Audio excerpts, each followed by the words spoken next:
Sachez choisir qui marchera à vos côtés. Il ne fait aucun doute que Lot était un homme juste et craignant Dieu. Mais il a fait quelques choix erronés. Après avoir déménagé,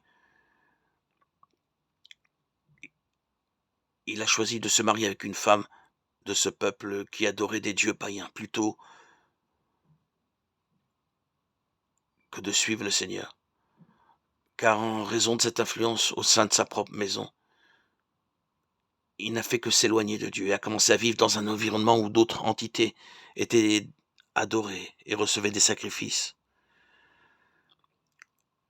Ces filles ont grandi sous cette religion et ont fini par commettre une grave erreur contre leur père et contre Dieu.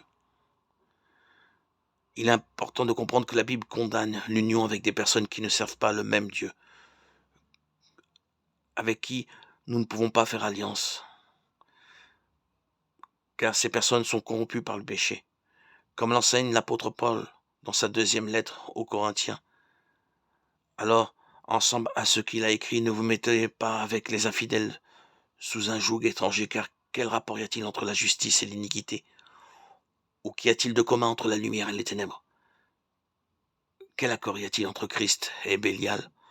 Ou quelle part le fidèle avec l'infidèle? Quel rapport y a-t-il entre le temple de Dieu et les idoles? Car nous sommes le temple de Dieu vivant, comme Dieu l'a dit. J'habiterai, je marcherai au milieu d'eux.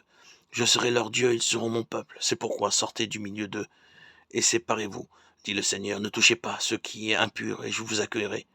Alors faites très attention, frères et sœurs, ne vous mariez pas avec une personne qui ne se soucie pas de Dieu. Ne vous engagez pas dans des affaires avec des personnes qui n'ont pas les mêmes principes. Ayez confiance que Dieu a le meilleur pour vous et préférez endurer la difficulté afin de trouver la personne idéale plutôt que de subir les conséquences d'un mauvais choix et d'avoir un conjoint qui ne marchera pas à vos côtés et aux côtés de Dieu.